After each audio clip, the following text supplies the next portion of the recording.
안녕하십니까, 승재님. 네, 안녕하세요. 이렇게 온라인으로 보니까 색다릅니다. 잘 지내시죠? 네네. 오늘 비트코인 움직임 어떻습니까? 오늘 잠시만요. 잘 보이시나요? 네, 잘 보입니다. 네. 우선 일단 지난주에 반등세가 이번 주까지 잘 이어졌고, 네, 주봉 마감하고 나서도 반등세가 추가로 이어지면서 일단 형성이 됐습니다. 지금 CME 갭이 84,200달러에 형성이 되어 있어서 아마 뭐 금주중으로 CME 갭을 채우는 그런 눌림이 나오지 않을까라고 개인적으로 좀 생각을 하고 있고요. 그렇게 이제 생각하게 되는 이유는 지금 추가 반등세가 좋기는 한데 사실 지금 위에 60일, 90일선 저항이 있거든요. 그래서 이 저항을 단번에 돌파하고 안착하는 것보다는 지금 이 시점에서 저항이 먼저 나온 뒤에 갭을 채우면서 다시 이런 식으로 추세를 이어나가는 그런 움직임이 조금 가능성이 높지 않을까 지금 생각을 하고 있습니다. 그래서 이제 지금 위에 단기적으로 우리가 저항선, 좀 봐야 되는 중요한 지지선 같은 경우도 뭐 CME 갭을 채우고 나서 바로 이제 오르는 게 아무래도 좋을 것 같고요. 그에 대해서 좀 이제 이탈하지 않아야 되는 거는 83,000달러라고 보고 있거든요. 네, 83,000달러를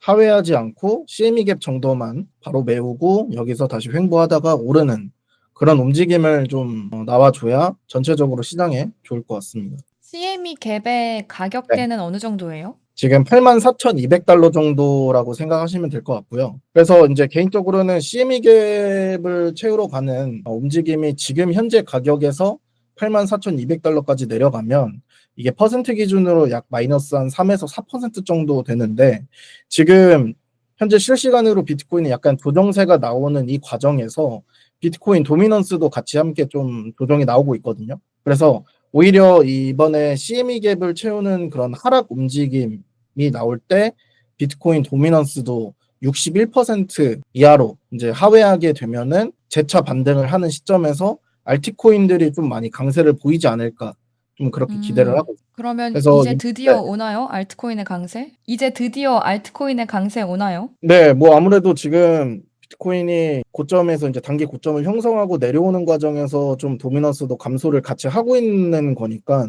아마도 뭐 갭 채우면서 다시 이제 반등을 할 때 그때 이제 도미넌스가 61% 미만으로만 계속 유지만 해줘도 알트코인들이 지금보다는 상승 변동성이 좀 더 크지 않을까 생각을 하고 있고 이게 최종적으로 60% 이하로는 가야 이제 우리가 좀 그동안 기대를 했던 알트장 있잖아요. 그런 것들을 좀 기대할 수 있을 것 같습니다. 현재 그래도 다행히 비트 도미넌스는 살짝, 아주 살짝 내려오고 있지 않습니까? 네네.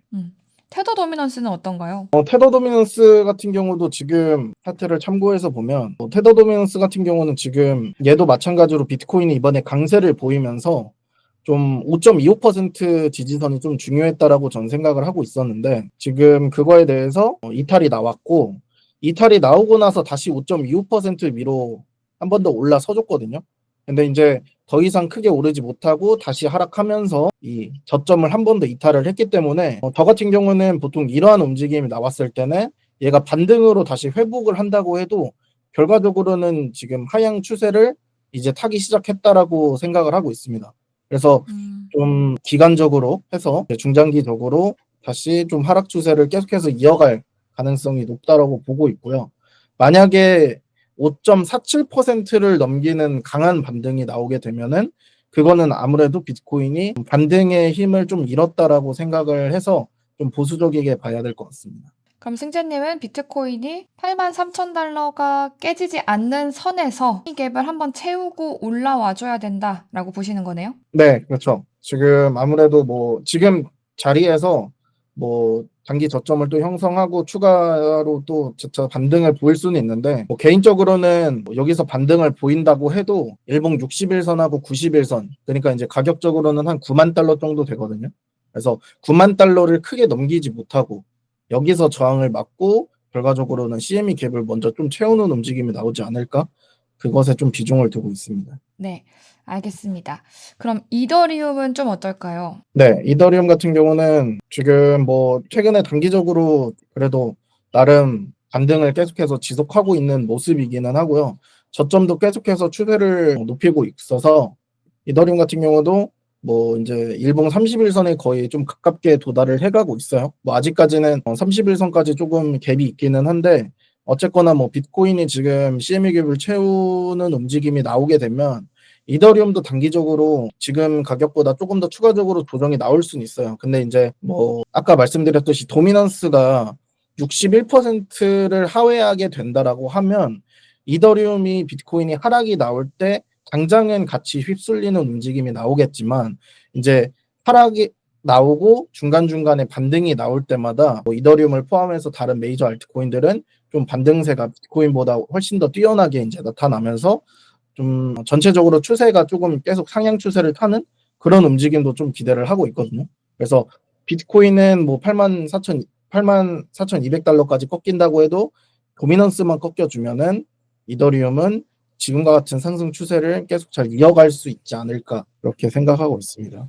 그래서 뭐 만약에 그렇다고 했을 때 이더리움은 지금 최근에 이 저점이라고 볼 수 있는 1937달러 이 저점을 하회하지 않는 것이 좋을 것 같고요. 이것만 하회하지 않고 계속해서 이제 추세를 지켜만 준다면 이제 다음으로 중요한 거는 2150달러 라고 생각을 해요. 비트코인과 마찬가지로 비트코인은 지금 일봉 30일선을 먼저 돌파를 하고 60일, 90일선에 이제 도달을 하려고 하고 있는데 이더리움은 그에 반해서 조금 아직까지는 늦죠.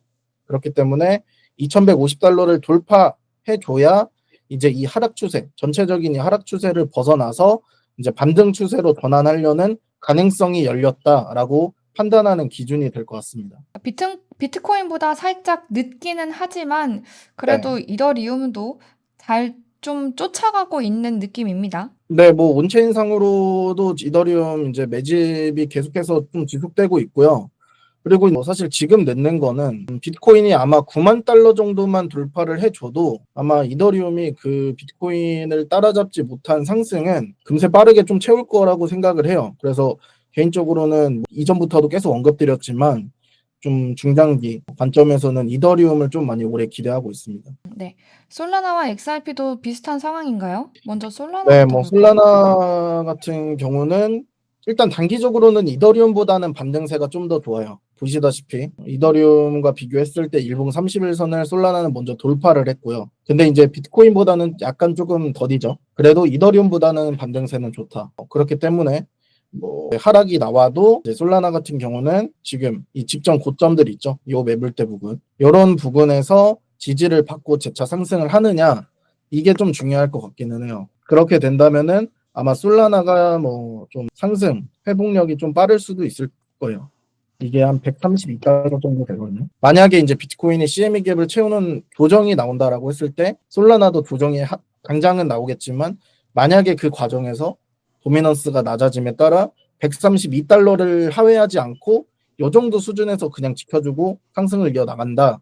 이러면은 솔라나는 회복이 생각보다 좀 빨라질 수는 있긴 합니다. 네. 마지막으로 XRP 상황은 어떻습니까? 네, 리플 같은 경우는 지금 현재 메이저 중에서는 좀 그나마 제일 그래도 안정적인 추세를 유지하고 있다라고 생각을 하고요. 그에 대해서 이제 지난주에 좀 미리 표기를 했지만 요 구간 이 지금 이평선이 많이 좀 몰린 구간 있잖아요. 네. 요 구간에서 지지를 계속해서 받는 것이 일단 중요해 보여요. 근데 저번에도 언급드렸지만 리플 같은 경우는 전체적인 이 추세에 대해서 수렴이 좀 길게 이어질 수는 있긴 하거든요. 그러니까 단기적으로는 추세가 다른 메이저보다 좋기는 해도 본격적으로 비트코인이 반등세가 열림에 따라서 메이저들이 이제 강세를 보이기 시작할 때 리플이 그런 추세를 앞장설 수 있을까는 좀 의문이긴 해요. 아직까지는. 왜냐하면은 그 과정에서 리플이 계속해서 이 박스권 구간에서 수렴을 할 수도 있다라고 생각을 해요. 이제 다른 코인들은 이제 추세를 쭉쭉 뻗어 나가고 있을 때. 그래서 일단은 단기적으로 지금 요 구간 있잖아요. 하단으로는 2.33달러 정도가 되는데 요 구간만 지켜주면은 나쁘지 않을 것 같습니다. XRP가 2.56달러에 좀 엄청난 저항선이 있다라고 보던데 네. 2.56이 어떤 선인가요? 2.56 같은 경우는 뭐 제 기준에서는 뭐 강한 저항선이라고 보이지는 않고요. 여기 그냥 뭐 이런 매물대를 잡고 이제 아마 전망을 하시는 것 같은데 개인적으로는 지금 요 하단 구간만 지켜준다라고 하면은 상승세는 계속 이어갈 수 있을 거라고 생각을 하고, 대신에 아까 말씀드렸다시피 이더리움이 이제 본격적으로 전체적으로 이제 반등 추세를 뽑아 나갈 때 앞서 보신 것처럼 솔라나는 고점을 높였죠, 이번에. 그리고 이더리움 같은 경우도 이번에 고점을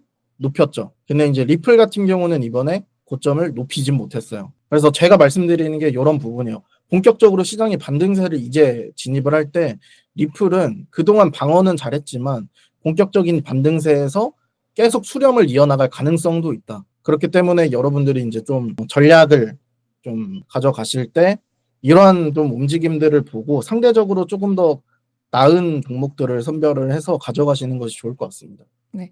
XRP님께서 리플 XRP의 저항선은 딱 하나 5,000원이라고 네. 달러로 보면 3달러인 느낌이죠? 네. 그 네. 정도면은 3달러 정도면은 돌파했을 때 다시 이제 추세가 상향 추세로 아마 전환이 될 거라고 생각은 하고 있습니다. 네. 이렇게 승재님 모시고 차트 분석해봤고요. 여러분, AM 매니지먼트의 리포트는 매주 네이버 프리미엄 콘텐츠에서 확인하실 수 있고요. 블록미디어 홈페이지에서도 좀 시장 분석 간결하게 기사가 나가니까 참고해 주시면 감사하겠습니다. 그럼 다음 주에 또 모시도록 하겠습니다, 승재님. 감사합니다.